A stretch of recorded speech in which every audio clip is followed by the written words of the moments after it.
নারী ও শিশুদের প্রতি অনলাইন সহিংসতা দিন দিন উদ্বেগজনক হারে বাড়ছে। লিঙ্গভিত্তিক সাইবার সহিংসতা প্রতিরোধ এবং ভুক্তভোগীদের আইনি সুরক্ষা নিশ্চিত করা তাই এখন সময়ের দাবি।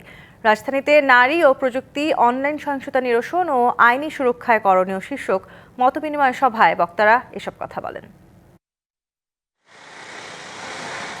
প্রযুক্তির বিকাশের সাথে সাথে বাড়ছে অনলাইন সহিংসতার ঝুঁকিও। জরিপ বলছে বেশিরভাগ সময় লিঙ্গভিত্তিক সহিংসতার শিকার হচ্ছে নারী ও শিশুরাই।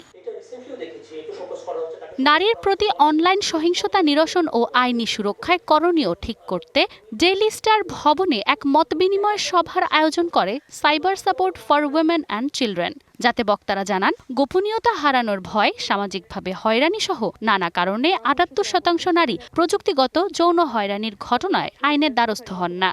এই বছরে সর্বমোট ৪৭টা আবেদন পেয়েছি, কিন্তু অধিকাংশ ক্ষেত্রে ওনারা আসলে পরামর্শটা নিয়েছেন, মামলা আর করতে চান নাই। আমরা এখন ইউনিভার্সিটি লেভেলে এসে যখন কথা বলছি, I believe it needs to start way before. Sunshine আটা ময়দা সুজি, ভালোবাসায় তৈরি। আইন আছে, আইনের প্রয়োগে আমাদের অসুবিধা হচ্ছে, কিন্তু কোথায় যাব সেই শুরুর জায়গাতে আমাদের সমস্যা আছে। অনলাইন সহিংসতা মোকাবিলায় আইনি কাঠামো আরও যুগোপযোগী করা জরুরি। পুলিশ অফিসার ওনারা বলেছে যে এরকম কোনো আইন নাই।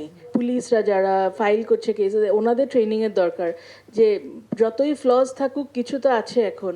সো ওইটা কি সেটার ব্যাপারে ওনারা আমার মনে হয় না ঠিকমতো সবাই জানে। অনলাইন সহিংসতা প্রতিরোধে স্কুল পর্যায় থেকেই সচেতনতা ও প্যারেন্টাল কন্ট্রোল ব্যবহারের ওপর জোর দেন পুলিশের এই কর্মকর্তা। নীতি নির্ধারণ পর্যায় থেকে প্রাথমিক, মাধ্যমিক, উচ্চ মাধ্যমিক শিক্ষা কারিকুলামে আসলে সাইবার সুরক্ষা আইনের বিষয়গুলো অন্তর্ভুক্ত করা উচিত। পরিবার থেকেই আসলে সচেতন হওয়া উচিত। কম বয়সী বাচ্চাদের যদি আমরা ইন্টারনেট ব্যবহারের ক্ষেত্রে প্যারেন্টাল কন্ট্রোল যে বিষয়টা আছে, এটা বাধ্যতামূলক থাকা উচিত। সচেতনতা থেকেই শুরু হোক নিরাপদ ডিজিটাল জগৎ, এমনটাই প্রত্যাশা সবার। আপনাদের সহযোগিতা দরকার। Manjuma Afroz Nilima, DBC news, Dhaka.